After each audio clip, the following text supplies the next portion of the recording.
abrir la palabra de Dios en la carta del apóstol Santiago, capítulo 4.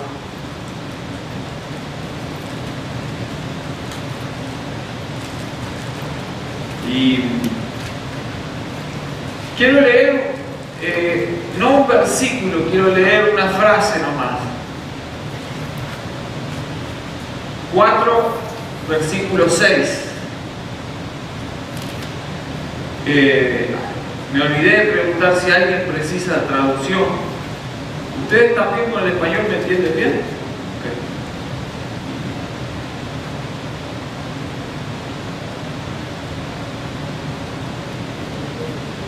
Tenemos entonces Santiago 4, 6. Quiero leer esta frase que dice sencillamente esto: pero Él da mayor gracia. Fácil hasta de aprender de memoria, ¿verdad? Y sería bueno que la repitiésemos porque de esto vamos a hablar. Pero Él da mayor gracia. Está hablando de Dios y nos dice, Él da mayor gracia. Y yo quiero justamente hablar de experimentar la gracia, porque hay otra versión que me gusta, que es la Reina Valera. Ponte, está acá, Michael. No se te fue, está acá. Sí, no, tranquilo. Yo estábamos cuidándola y tranquilo. Ahí está, eso. De ahí no se escapa, dice Michael. Hay una versión que es la Reina Valera contemporánea que también me gusta, me dice, pero la gracia que Él nos da es mayor. Y quizás a simple lectura esto parezca algo sencillo, pero es muy profundo lo que está diciendo acá Santiago. Y sencillamente cuando lo leo, resaltan tres cosas importantes. Primero, la experiencia de la gracia. Segundo, la provisión de la gracia. Y tercero, nuestra responsabilidad en la gracia, que sencillamente es descansar en la gracia de Dios.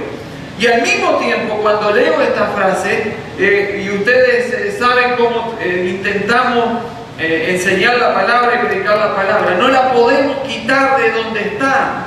No podemos tomar esta frase y empezar a predicar como si fuera una frase que estuviera sola en la Biblia.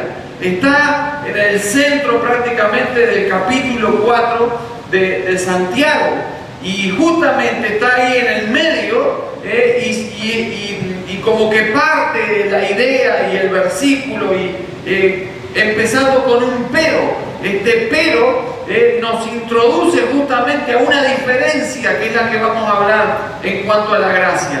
Una frase que como que se mete ahí, que el Espíritu Santo la pone ahí, ¿verdad? Y nos empieza a desarrollar la diferencia que hay justamente en nuestra vida cristiana en cuanto a la provisión de Dios para vivir la vida cristiana. Porque la vida cristiana es una vida que no es una burbuja, somos cristianos dentro del mundo, ¿verdad? No hay tal cosa como un cristianismo donde empezamos a ser cristianos y el mundo cambia, ¿no? Nosotros cambiamos, el mundo sigue igual. Y ahí empieza a desarrollarse la vida cristiana. Y es una vida que se tiene que vivir en la gracia de Dios. Me he tomado algunos domingos sin hacer una serie de predicaciones para tocar un poquito algunas doctrinas. Si no se han dado cuenta, las he tocado, y ahora hoy quiero hablar un poquito más de gracia, porque es necesario hablar de la gracia de Dios, ¿verdad? Nuestro Dios es un Dios de gracia, y esa gracia es derramada en nuestras vidas. Ya pronto voy a empezar con una serie, para los que les gusta la serie. Voy a ver si empezamos con Gálatas, a abrir el libro de los Gálatas y empezar a pedirle al Espíritu Santo que nos hable a nosotros. Pero entonces, lo primero que quiero que veamos a través través del pasaje es que la gracia, cuando hablamos de gracia, la gracia nos alcanza, la gracia es la razón y la causa de nuestra salvación, ¿verdad? Efesios 2, 8 y 9 nos dice que por gracia somos salvos, ¿verdad? Y resalta y marca muy enfáticamente que esto no se trata de obras. La salvación es justamente la manifestación de la gracia de Dios. La gracia de Dios se manifiesta a través de lo que Dios nos ofrece. Hay muchas quizás definiciones de gracia y muchas son muy válidas, pero sencillamente puedo decir que la gracia es el amor de Dios destinado a quien no lo merece. ¿Están de acuerdo con eso? Eso es gracia. Es el amor de Dios que es destinado a nosotros que no lo merecemos. Pero por eso es gracia, porque no lo merecemos. Dios igual nos da de su amor, nos manifiesta su amor. Y eso es gracia. Creo que el viernes se tocó un poquito el tema y a mí me lo hizo acordar, pero yo puedo decir que gracia es el amor de Dios en descenso.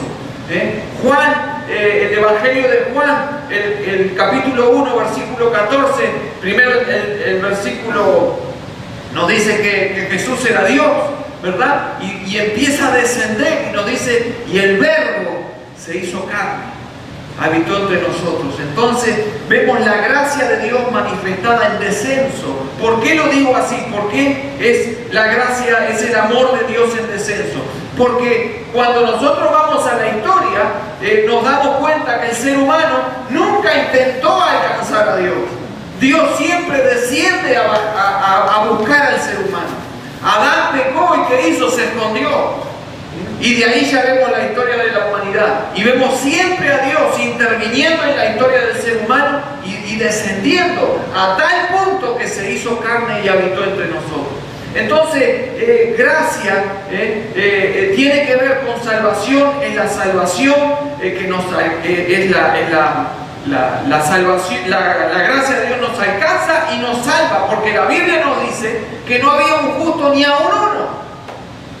Y sin embargo Él demuestra su amor, desciende a encontrarse con el ser humano una vez más, y la gracia nos alcanza y nos salva. Cuando le dijimos a Cristo, te acepto, la gracia entró en operación, el Espíritu Santo nos regeneró, nos transforma, nos da un corazón nuevo.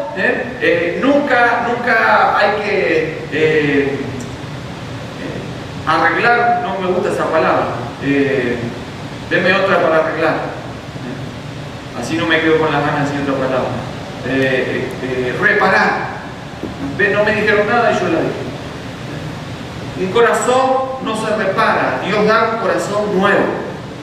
Esa es la verdad bíblica. Cuando aceptamos a Jesucristo, sufrimos un trasplante de corazón. Aunque no lo sentimos a veces, pero sí ahí sucede en el mundo espiritual. Entonces Dios opera a través de su gracia y a partir de ahí todas las cosas son hechas nuevas. La gracia entonces nos alcanzó y nos salva, y esas son buenas noticias. Acá ahora empieza lo malo. Acá es donde empieza el pasaje donde tenemos que empezar a trabajar. Porque hasta ahí va todo lindo. Pero ¿sabe qué pasa? La gracia nos alcanza, nos salva, pero tenemos que vivir en este mundo.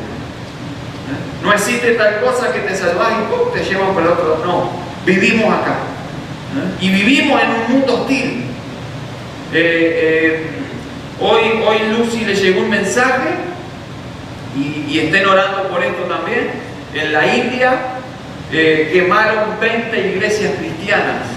Es un grupo de budistas que se organizaron para atacar a las iglesias cristianas y tienen pensado quemar otras 200 iglesias. Esa es la meta, quemar todas las iglesias que hay en la zona. Así que hay 200 iglesias más que están amenazadas y que van a sufrir persecución en este momento. ¿Y que no son hermanos de eso? Claro que son hermanos. Pero justamente hasta que el Señor no venga, la gracia de Dios se tiene que experimentar en el mundo. Por eso el versículo 4 dice: oh almas adúlteras, ¿no sabéis que la amistad del mundo es enemistad contra Dios? Cualquiera pues que quiera ser amigo del mundo se constituye en enemigo de Dios.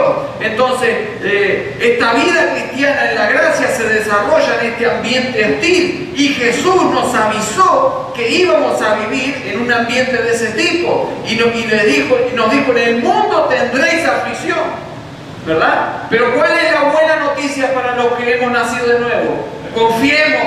Confiemos porque el Señor ha vencido al mundo.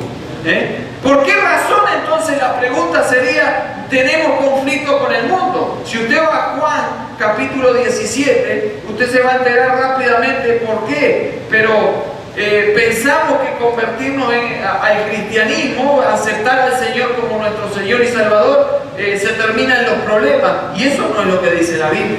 La Biblia dice que vamos a entrar en un conflicto con el mundo. Y en Juan capítulo 17, a partir del versículo 14, nos dice por qué. Yo les he dado tu palabra, y miren lo que sucede enseguida. Y el mundo los aborreció, porque no son del mundo, como tampoco yo soy del mundo. No ruego que los quites del mundo, sino que los guardes del mal. No son del mundo, como tampoco yo soy del mundo. Y para empeorar las cosas para nosotros, santifícalos en tu verdad. Tu palabra es la verdad. Entonces, la sencilla razón por la que entramos en un conflicto con el mundo es porque no somos del mundo. Y porque la palabra de Dios está en nosotros y este sistema del mundo que está en oposición a Dios hace que choque con la verdad de la palabra de Dios en la vida de los cristianos. Entonces, una persona que nace de nuevo tiene como aviso que el mundo va a estar contra él. Entonces no va a faltar mucho tiempo donde nos convertimos y vamos a empezar con problemas con el mundo. Porque el mundo quiere seducirnos para volvernos a llevar hacia él. Y usted sabe lo que dice Santiago, que hay tres formas de que el mundo lo hace, ¿verdad? Los deseos de los ojos, los deseos de la carne y la vanagloria de la vida. Y con esas tres cosas sobran para tenernos ahí intentando sacarnos de esta vida de gracia, de vivir en la gracia de Dios. El mundo es muy hábil, el sistema mundial es muy hábil para tratar de seducir. Mire por ejemplo las propagandas nomás. El otro día estaba viendo una propaganda no de acá, pero de Estados Unidos, de un seguro, que venden seguros, ¿verdad? Y mire, yo me puse a observar la propaganda y mire qué hábiles que son. ¿Qué mostraban? Entonces, trataban de venderme un seguro de vida, ¿verdad? Entonces decía, usted que está en los años de retirarse, ya es tiempo de retirarse, ¿verdad? Entonces salía un hombre de cierta edad, me imagino que en edad de retirarse, con sus canas bien blancas, peinado bien, ¿verdad? Y como decía, claro, tengo que disfrutar la vida. Retírese, compre un seguro de esto, del otro, y haga lo que nunca hizo. ¿Y qué? Entonces, ¿qué muestra? Al veterano en un auto descapotable, con sus lentes. A mí me gusta, cuidado si algún día tengo un auto descapotable, no me critiquen. A mí me gusta también. Pero este salía, se compró su auto descapotable, sus lentes negros, y salía con el viento, y para en una luz. ¿Y qué pasa? Todo esto en unos segundos, ¿verdad? Pero esto impacta a los ojos. ¿Qué pasa en una luz? Una rubia grandota así lo mira y le hace ojos de qué lindo que está el veterano. Y el veterano hace así como diciendo, ya sé, ¿no? ¿Y cuál es la próxima escena? El veterano sale con la rubia en el auto y los dos así, ¿verdad? Y ahí su imaginación pensará cómo termina todo eso. Entonces, ¿para qué hacen todo eso? Para venderte un seguro, ¿verdad? Pero usted, sí, yo sé, las damas también no. Y tienen razón. ¿Saben por qué tienen razón? Porque hoy les toca a los hombres. Lo mismo que viene ya vamos a ver.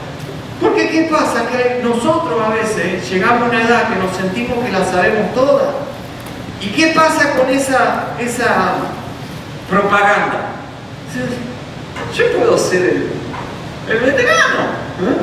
Entonces me jubilo, o capaz que no puedo todavía, pero empiezo con las cosas y me compro un trato, me compro mi auto, pongo mis lentes negros, que me los tenés que arreglar que están rojos.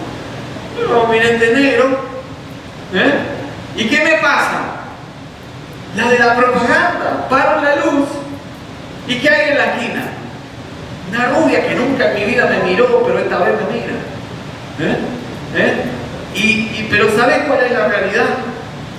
¿Sabes cuál es la realidad? Que la rubia quizás mire el auto y te mire a vos y diga, bueno, la verdad que me gusta la jaula, pero no el pájaro. Y se va.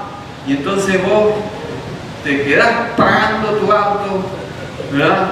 Como un salame ahí mirando para todos lados. Y ¿por qué la propaganda no se cumplió conmigo? Eso es el mundo, que está organizado para ir en contra de lo que la palabra de Dios nos dice. Porque si nosotros vivimos la palabra de Dios, lo que nos está diciendo hoy el pasaje es que tenemos que aprender a vivir bajo la gracia de Dios.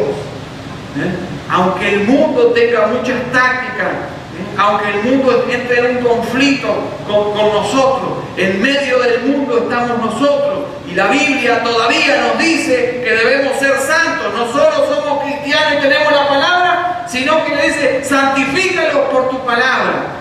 Y nosotros sabemos que no dice ser santos porque nosotros somos santos. Así que imagínense que es imposible, el problema está servido. Una persona que vive por la palabra de Dios y se santifica va a tener problemas con el mundo. No podemos dejar de tener problemas.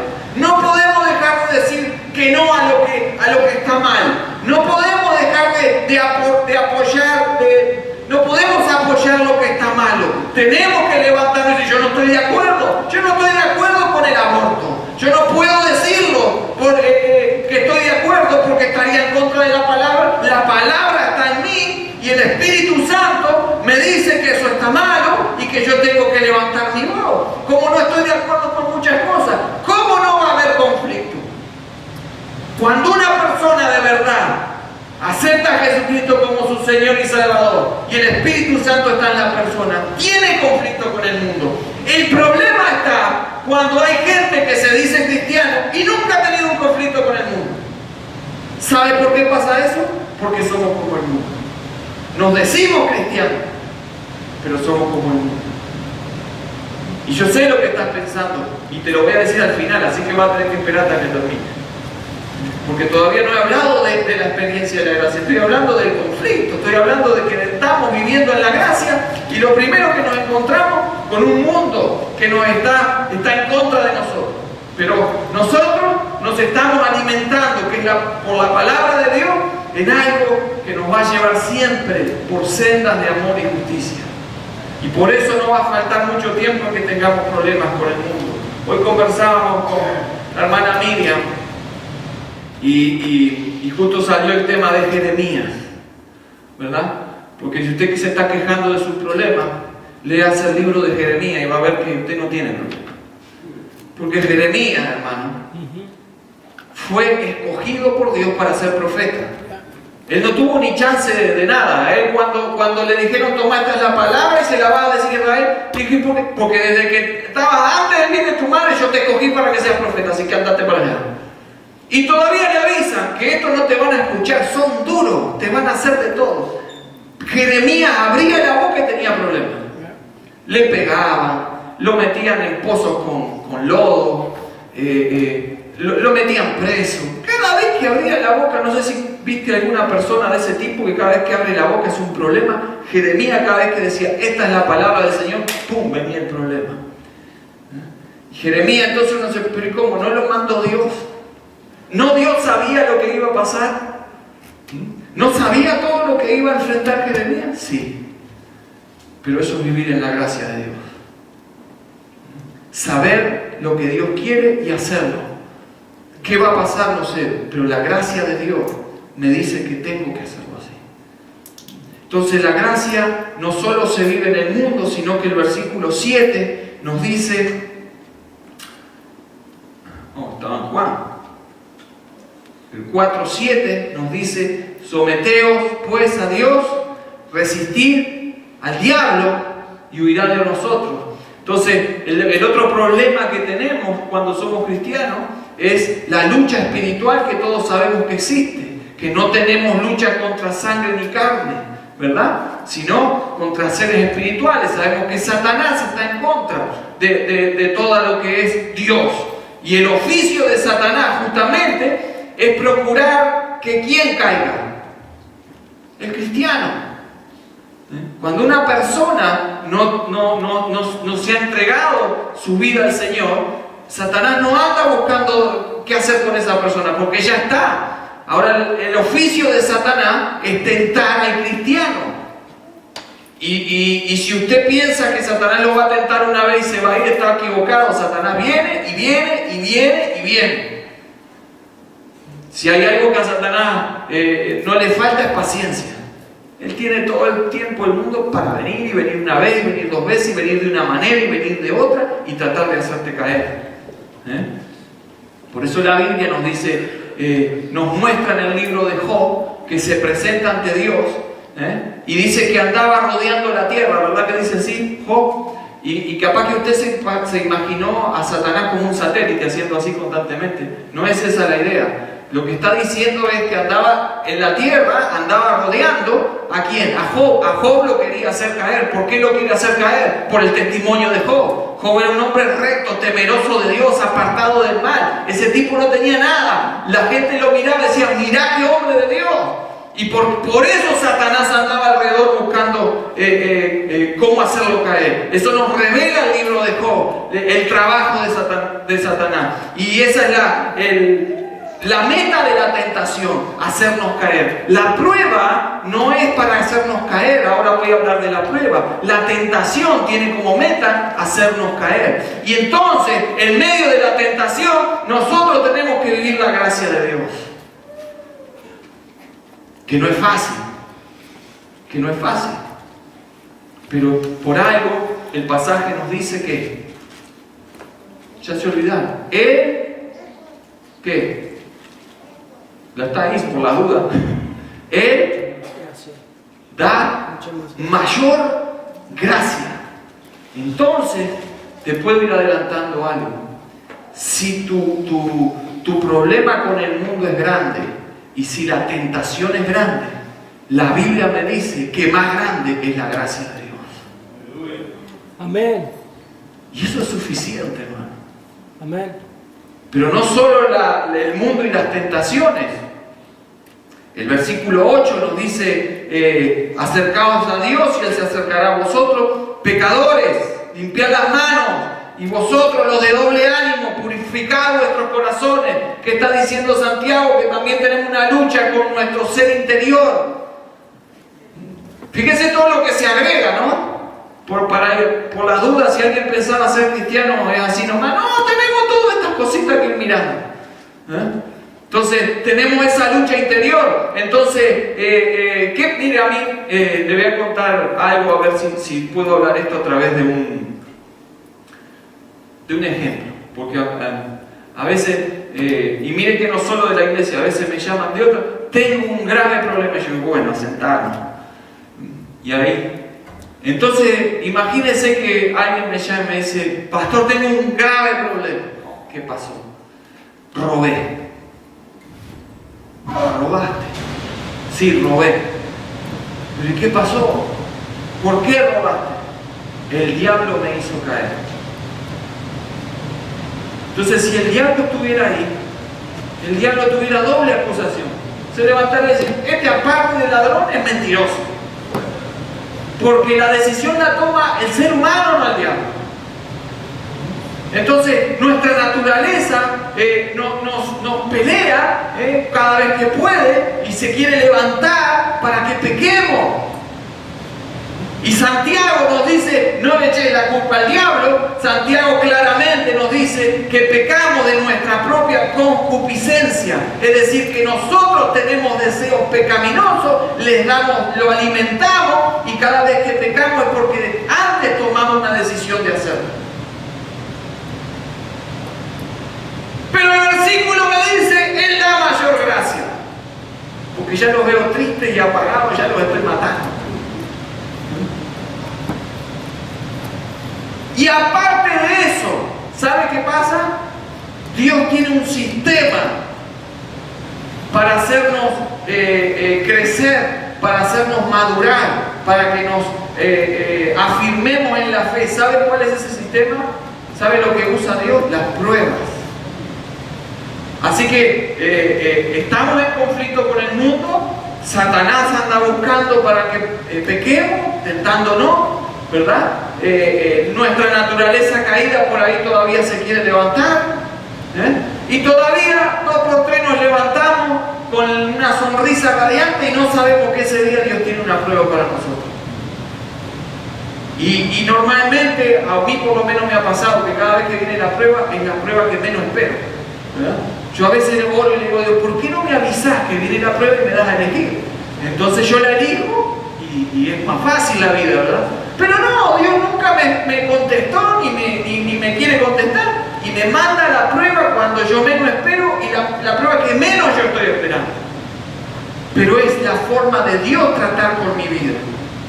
Esta es una herramienta de Dios, y Dios utiliza las pruebas para hacernos crecer y para cumplir sus propósitos en nosotros. La prueba entonces tiene un propósito benéfico en nosotros.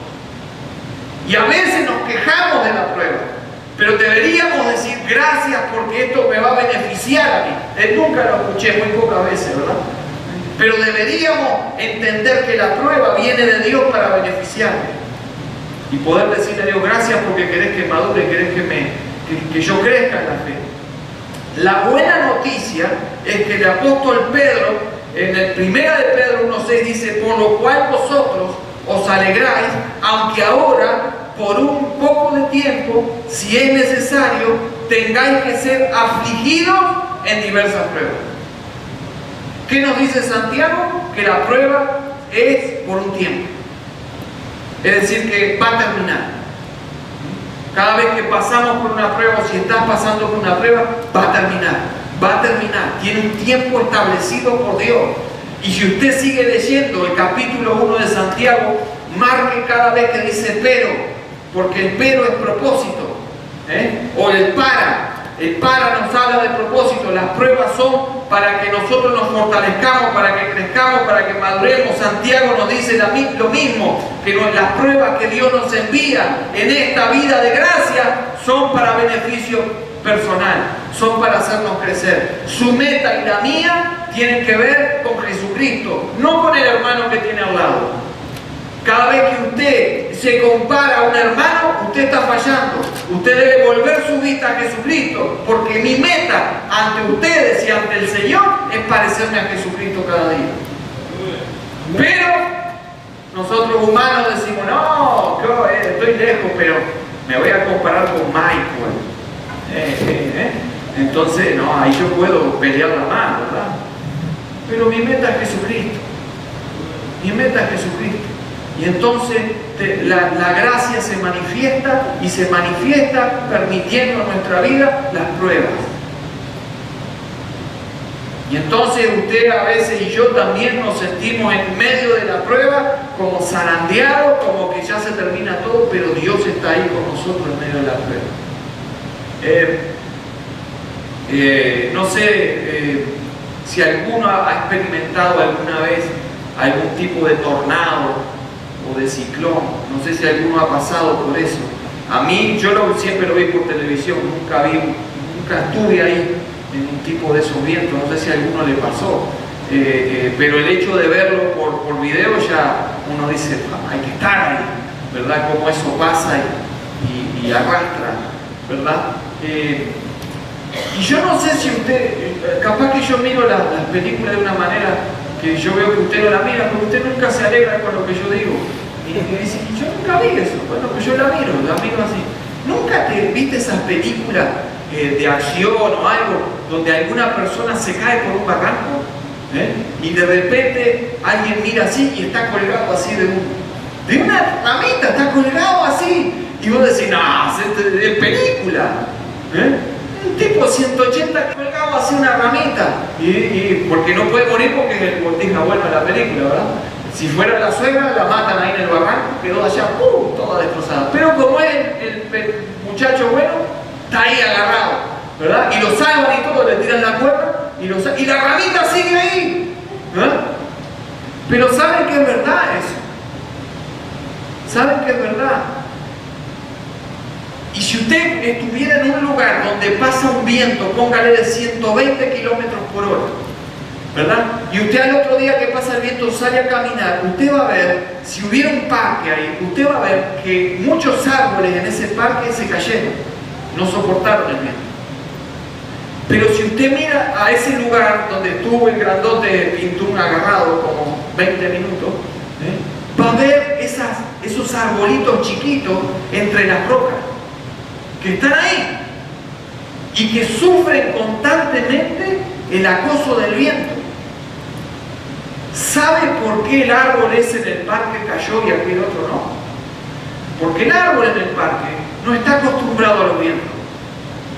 Entonces normalmente se está cuidando, se le riega, desde chiquito se le está... Entonces sus raíces naturalmente van a lo profundo, pero no se afirman, porque no han sufrido bien. Sin embargo, ese arbolito que está allá arriba y que estuvo aguantando el grandote de la película por un montón de tiempo, ¿sabe por qué no se zafó y sigue ahí? Porque como ha sufrido el viento constante, ha aprendido a agarrarse de la roca. Y por eso está ahí. Y la prueba tiene esa razón de ser en nuestras vidas. Que tu vida y la mía pase por viento tremendamente fuerte, tan fuerte que a veces vas a pensar que no vas a resistir, como a que Dios se le fue la mano. Pero la Biblia me dice que cada vez que Dios me manda una prueba, también me va a dar la salida. Y al final de la prueba me voy a dar cuenta que estoy más agarrado de la roca y que puedo resistir más. Y ahí tenemos que vivir en la gracia.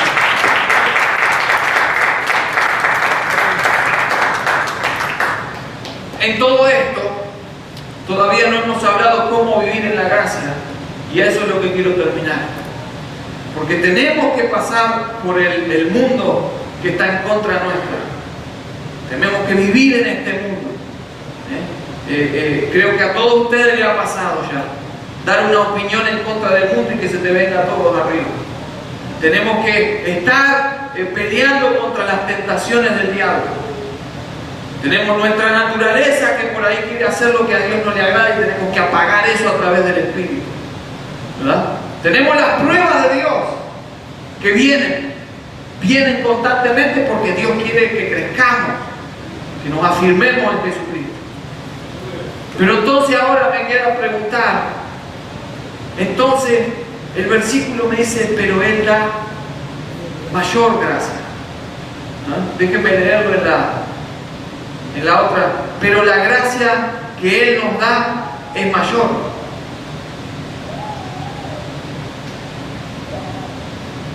Y me pongo a mirar en la Biblia cómo es posible, cómo podemos experimentar o cómo experimentamos la gracia de Dios en medio de todo este conflicto, en medio de todas estas cosas que a diario tenemos que experimentar. Entonces yo quiero buscar ejemplos y me doy cuenta que según la Biblia, la vida en la gracia es una vida sobrenatural. Porque ni vos ni yo podríamos superar el ataque del mundo si no fuera por la gracia de Dios. Porque ni vos ni yo podríamos superar la tentación satánica si no fuera porque la gracia de Dios se ha manifestado. Porque ni vos ni yo podríamos incluso superar las pruebas si no fuera por la gracia de Dios. Ni vos ni yo podríamos decir en la carne, no lo voy a hacer, si no fuera por la gracia de Dios. Entonces tengo que decir que la vida en la gracia es una vida sobrenatural. Y ahí puedo entender un poquito más a los grandes personajes de la Biblia. Puedo mirar a Moisés, puedo ver a Moisés. Y si yo fuera Moisés me hubiera ido en el primer problema. Ya cuando Faraón dijo, ¿y quién es Dios? Hubiera dado media vuelta y bueno, vos me voy. Pero Moisés se paró delante de Faraón. Y no solo eso, lideró un pueblo que no lo quería. Normalmente a Moisés lo querían apedrearlo. ¿Quién es este? Hasta sus hermanos un día dijeron, ¿y quién es Moisés? María dijo, yo no profetizo. Aarón dijo, y yo a mí Dios no me habla tampoco. Entonces, ¿quién es este? Y Moisés tuvo que enfrentar todo eso. Y uno lee el libro del Éxodo y puede sacar conclusiones conforme a lo que conoce la Biblia. Pero Hebreos me dice qué pasaba. Hebreos me dice cómo hizo Moisés para llegar al final de sus días y cumplir con la labor que Dios le dio. ¿Sabe qué dice Hebreo? Por la fe dejó Egipto, no temiendo la ira del rey. Y ahí está la clave. Porque se sostuvo como viendo al invisible. Esa era la vida de Moisés. No lo vio al invisible. Miren lo que dice el pasaje. Se sostuvo como viendo al invisible. Él sabía que Dios lo había llamado y que Dios le hablaba y que tenía un trato con Dios. Él sabía lo que enfrentaba porque Dios le avisaba y le decía. Pero lo tenía que hacer. ¿Cómo tenía que vivir? Eso es gracia. Es la gracia de Dios. Hay gente que piensa que la gracia no se manifiesta en el Antiguo Testamento. La gracia se manifiesta en toda la Biblia. Dios es un Dios de gracia. Amén. ¿Cómo se sostuvo Moisés ante los problemas? Como viendo al invisible. Yo sé que Dios está en esto. Y aunque no lo veía, él se mantenía caminando como viendo al invisible. En medio, quiero darte algunas citas. En medio, quizás de tu frustración, quizás del cansancio, la Biblia me dice en Isaías 4:29. Yo sé que esto es para alguien de acá. Él da esfuerzo al cansado y multiplica las fuerzas al que no tiene ninguna. ¿No te gustó? A mí me llenó de fuerza este pasaje. ¿Sabe por qué? Porque hoy le venía contando a Miriam y mis hijas me escuchaban, aunque ya saben, que yo en el liceo fue un desastre, ¿verdad? Pero por ahí algo me quedó. Y lo que me quedó es lo más fácil, ¿verdad? A mí me enseñaron en el liceo que, por ejemplo, le voy a tomar el examen a ustedes. ¿Cuánto es 150 por 0? Hay 2 o 3 que fueron al liceo. Pero ahora te voy a hacer una más difícil. 2.725.421 por 0. ¿Tú fuiste al liceo? ¿Fuiste el mismo que yo? 0. Eso es matemática, ¿verdad? Así nos enseñan en el liceo. Creo que allá en África lo mismo, ¿verdad, Fernando? Es 0. 0. Lo que sea el número por 0 es 0. Ahora, la matemática del reino de los cielos es totalmente diferente. Porque aquí el pasaje me dice, Él da esfuerzo al cansado. Y mire lo que hace. Multiplica la fuerza del que ¿qué? Del que no tiene ninguna. Si fuera la matemática de la tierra, Dios no podría hacer eso. Pero Dios, el soberano, agarra y te ve cansado y te ve que ya no tienes ni un poquito de fuerza. Y cuando Él dice, da la orden, te la multiplica en un segundo. Porque de Él da fuerza al cansado, la multiplica. Porque esa es su voluntad. Eso es vivir en la gracia, es sobrenatural. No es como yo quiero, no es bajo mi fuerza. Debemos aprender como iglesia y como individuo a vivir en la gracia de Dios. Porque hay cosas que se te han presentado en la vida que son tan difíciles, que te has sentido cansado y has dicho, no hay salida de eso. Es en ese momento que nos abandonamos y decimos, Señor, por tu gracia, que se haga tu voluntad. Vivo en tu gracia. Yo no puedo, pero yo sé que de alguna manera vas a obrar. Cuando vamos al libro de Job, usted ya ha visto lo que es el problema de Job. Todo el mundo le vino a dar la contra, perdió todo, una calamidad tras de la otra. Los amigos que vinieron como personas a consolar, pero terminaron siendo jueces de Job, le dijeron de todo. Pero no sé si usted se dio cuenta el capítulo 31, versículo 40 de Job. Si yo a usted le digo, dígame un pasaje de Job, normalmente yo sé cuál me va a decir. De oídas te había oído y ahora mis ojos te ven. ¿Verdad que ese es el que más nos acordamos? Pero ese es el más común. Pero no sé si se puso a leer más cuidadosamente el libro de Job. Capítulo 31, búsquelo, versículo 40. Es tan sencillo, pero es crucial en el libro de Job. ¿Cómo termina?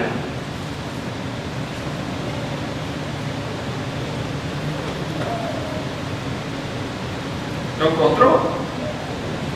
Es bien sencillo, ¿no? ¿Qué dice ahí? Como que a usted no le dio mucha importancia, pero ahí lo dice. 31:40. Al final, ¿qué dice? ¿Cómo termina el capítulo? Usted esperaba encontrar un versículo poderosísimo, ¿no? ¿Qué dice ahí al final? ¿Qué dice en el teléfono, Claudio?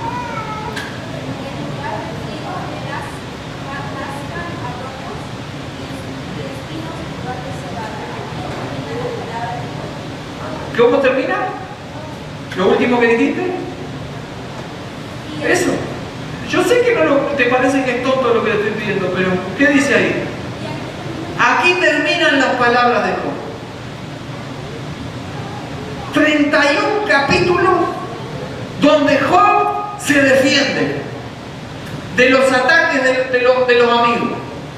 31 capítulos casi donde Job lo único que hace es buscar su error y decir, yo no tengo error, yo no sé por qué me está pasando esto.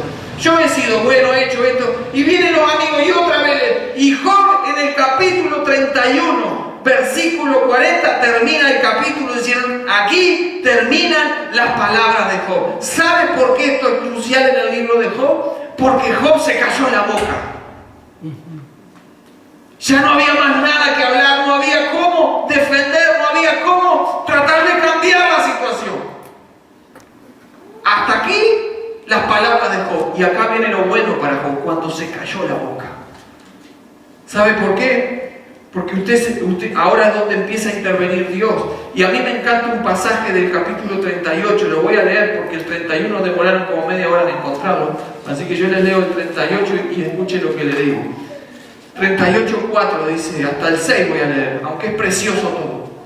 Esto es Dios hablándole a Job cuando por fin se cayó la boca.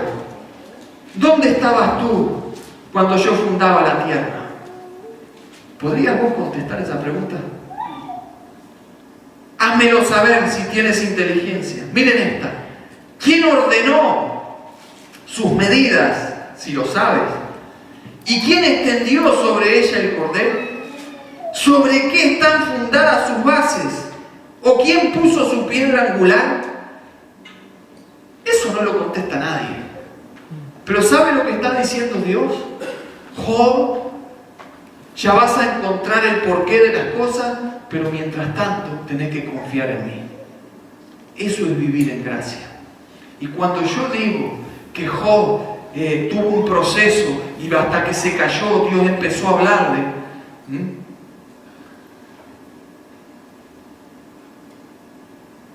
Job no solo tenía que aprender a vivir bajo la gracia de Dios, sino que estaba aprendiendo a que dentro de lo que es la gracia de Dios tenemos que entender, comprender, asimilar que Dios está en control de todo.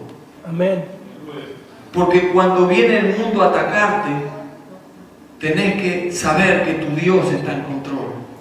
Cuando vienen las pruebas a tu vida, tenés que entender que Dios está en control. Cuando el enemigo se levanta a atacarte, tenés que entender que Dios es más poderoso que el enemigo y está en control de toda la situación. Y que cuando en tu interior hay una lucha que quiere la naturaleza pecaminosa levantarte y hacerte pecar, Dios nos ha dado gracia para vivir y para rechazar el pecado. Y Job tenía que callarse la boca para poder aprender todo eso. Tenía miles de argumentos hasta que se le acabaron hasta los argumentos. Pero un día dice, hasta aquí las palabras de Job. Y Job dice, bueno, contestame estas preguntas. ¿Vos estabas ahí cuando yo fundé el mundo? Ay, con esa milla me mató, yo diría. Pero Dios sigue tratando con nosotros. Y en medio de todo esto me encuentro con Santiago 4:6, que dice que Él da mayor gracia. Y cuando me veo al capítulo 4, entre ataques del mundo, tentaciones de Satanás, pruebas, la vieja naturaleza que se levanta, encuentro que yo no solo vivo en la gracia, sino que Dios me da mayor gracia que todo eso. Y Y eso es la vida cristiana. Experimentar la gracia es necesario para nosotros, pero cada vez que viene algo difícil, Dios da mayor gracia. Amén. Así que hoy cuando te levantaste y quizás, no sé si te ha pasado, a mí a veces me pasa que tengo un problema y digo, bueno, me voy a dormir y al otro día me levanto y lo primero, ¿sabes? Que me acuerdo del problema. No sé si te pasó eso, que hay que darle de vuelta, ¿cómo hacemos con esto? ¿Sabes que cuando aparece ese pensamiento o el recordatorio del problema, ¿sabes qué apareció antes? La gracia de Dios. Dios ya te dio mayor gracia. Dios ya te dio mayor gracia contra eso. Vivimos, experimentamos la gracia de Dios y vivimos en lo sobrenatural, porque nosotros no podríamos. Pero Dios da mayor gracia. Y le quité a un hermano que contaba que él estaba en su peor momento, el peor momento de su vida, y alguien le mandó una tarjeta y claro, uno espera que en la tarjeta te diga, bueno hermano, estamos orando por vos y que el Señor te dé fuerza, y verdad esas cosas son buenas, pero él recibe la tarjeta y el hermano le dice, querido hermano, la verdad no tengo palabras. Simplemente le dejó un poema, que era de otro que no sé de quién es. Y yo robé todo eso. Y se lo voy a leer a ustedes. ¿Por qué no nos ponemos de pie? Y meditamos. Y me escuchan lo que este poema de algún hermano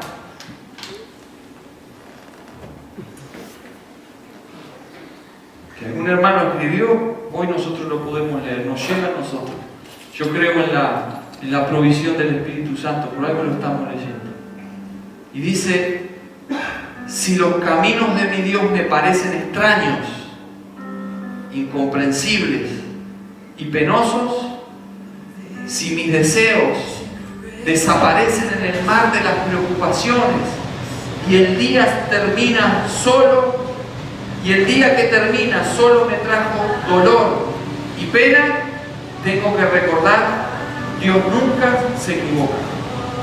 Si sus pensamientos son demasiado altos y su misericordia demasiado profunda, si se caen mis apoyos y me faltan fuerza y paciencia, cuando la noche se llene de lágrimas y mi vida ya no encuentra salida alguna, debo recordar, Dios nunca se equivoca. Si por preguntas difíciles mi corazón se desalienta y dudo del amor de Dios, entonces debo poner todo mi anhelo en sus manos, confesando, aún con lágrimas, tú nunca te equivocas. Por eso mi alma tranquila quiere dejar caer todo lo que es terrenal y en la luz de la eternidad podré ver que todos los caminos que Él señaló fueron buenos. Y si incluso tuviera que perder a los más queridos y tuviera que andar por la noche más oscura, seguiré creyendo, Dios nunca se equivoca. Dios da mayor gracia. Él da mayor gracia. Cualquiera sea la situación, Él ha dado mayor gracia. No es que la vaya a dar. Dios ya sabe cada situación que se pasa, como persona o como iglesia, y Él da mayor gracia. Amén.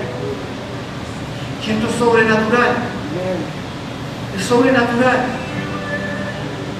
No es ni siquiera pedirlo, Él ha dado mayor gracia. Te ha dado mayor gracia para superar todo. Por eso quiero que nos tomemos unos minutos en meditar y en orar. Porque yo le voy a decir algo. Si algo uno va viendo cuando está predicando desde aquí arriba, es que muchas veces, aunque uno no pregunta, los rostros hablan. Y a veces uno puede saber que la persona que está ahí sentada está pasando por algún problema grande. O incluso a veces uno se da cuenta que la persona estuvo llorando. o que está pensando en otra cosa que lo tiene abrumado. Y uno sabe lo que también uno tiene que aprender a dejárselo al Señor, porque uno no es la solución de nada, solo Jesucristo. Pero lo ve y se va con eso, me voy con eso para casa. Y a veces la persona confía o quiere hablar de las cosas y sabemos de qué se trata. A veces quedamos en la oración. Señor, vi al hermano tanto o a la hermana tanto. Quizás me estoy equivocando, pero lo vi preocupada. Me parece que estuvo llorando. O lo veo como que no puede, su mente está en otra cosa. Entonces lo dejamos en la oración, lo oramos. Pero confiamos, ¿sabe qué? En la gracia de Dios. En la gracia que Dios te ha dado para superar, para vivir la vida cristiana. Solo se puede vivir esa clase de vida cuando la gracia de Dios nos es dada. Yo no sé si mientras nosotros oramos hay entre nosotros alguien que nunca entregó su vida a Jesucristo, que nunca dijo: yo quiero entregar mi vida a Dios, yo quiero entregar mi corazón a Jesucristo. No estamos hablando de entregarte a una religión, porque eso no salva, eso no te lleva a ningún lado. Lo que sí estamos ofreciendo es lo que dice la palabra: entregar tu vida a Jesucristo. Poder decir: Señor, hoy te acepto como mi único Salvador y el Señor de mi vida. Y si hay alguien que no lo hizo, quiere hacerlo en esta tarde, quiere levantar su mano ahí donde está. Quiero saber quién es. Quiero saber quién es.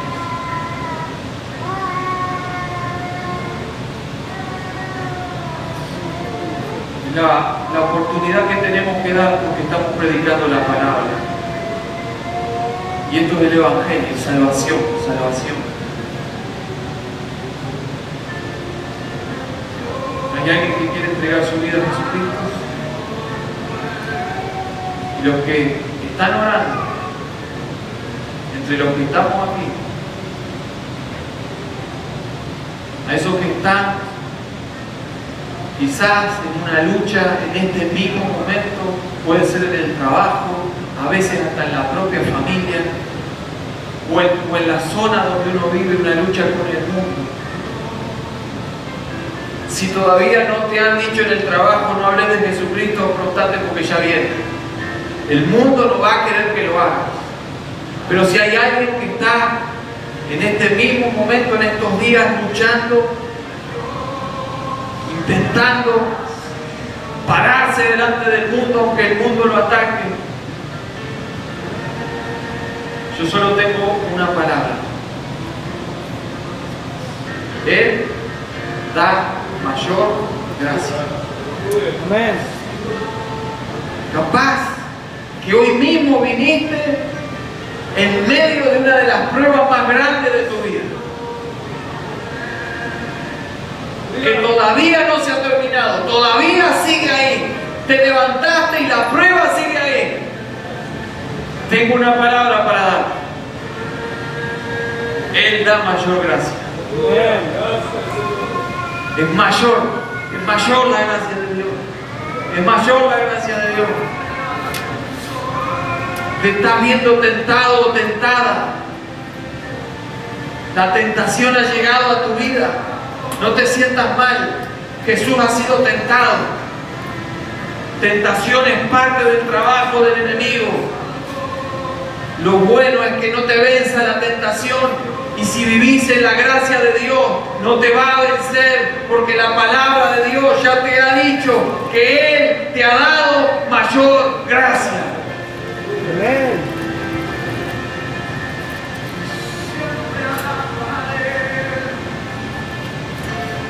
Estás peleando con esa naturaleza que te ha dicho tenés que hacerlo, no hay ningún problema, ¿qué tiene de malo? ¿Por qué no lo haces? Otros lo hacen. Y un montón de excusas que te pone la carne. La Biblia me sigue diciendo que ante eso Dios me ha dado mayor gracia. Y por eso, hermano, podemos nosotros, ahora que estamos orando, adorar al Señor y decirle: gracias, Señor, porque si no fuera por esa gracia sobrenatural que está entre nosotros, que ha venido a nuestras vidas, sería imposible. Tú has provisto de tu gracia para poder vivir de esta manera. Y por eso te agradecemos. Gracias, Espíritu Santo. Gracias, Espíritu Santo. Señor, tu gracia nos ha alcanzado. Ha sido difícil a veces. A veces nos ha sacado lágrimas. A veces hemos tenido ganas de dejar todo. A veces, Señor, se ha hecho tan fuerte el viento que pensamos que nos iba a tirar. Pero, Señor, tú nos has dado suficiente gracia. Tu amor inmerecido nos ha invadido. Y tu gracia nos ha sostenido y nos sostiene día a día. Gracias, Señor. Gracias, Señor. Porque esta vida cristiana no se podría experimentar si no fuera por tu gracia. Tú nos has hecho salir de pruebas poderosas, pruebas fuertísimas. Tú nos has hecho superar problemas que eran imposibles que nosotros los resolviéramos. Tú nos has sacado victoriosos de la tentación del diablo. Y tú nos das la victoria sobre la carne, Señor. Sencillamente por tu gracia, por tu gracia. Y por eso te agradecemos por esa provisión, Señor, de tu gracia sobrenatural y maravillosa. Y sobre todo, como el apóstol Santiago nos dice, no solo por la gracia, sino por esa gracia que es mayor que cualquier cosa. Por eso te agradecemos, Señor. Te agradecemos y sé que en este momento muchos están recordando pruebas, muchos están recordando problemas, muchos están recordando sus luchas y hoy pueden decir gracias, Señor. Gracias, Señor. Ahora, Espíritu Santo, esta palabra tan sencilla, tan fácil de recordar, te pido que la claves en nuestros corazones, que cada día que nos levantemos recordemos, Él da mayor gracia. Tú has sido bueno. Padre, gracias te damos. Gracias por poder haber venido a tu casa. Gracias por haber compartido con mis hermanos y hermanas. Pero sobre todo, Señor, gracias por la presencia de tu Espíritu Santo. Nada de eso lo merecíamos. Pero hoy también podemos decir, tu gracia ha sido mayor y nos ha alcanzado. En el nombre de Jesús. Amén. Y amén. ¿Puede dar un aplauso al Señor?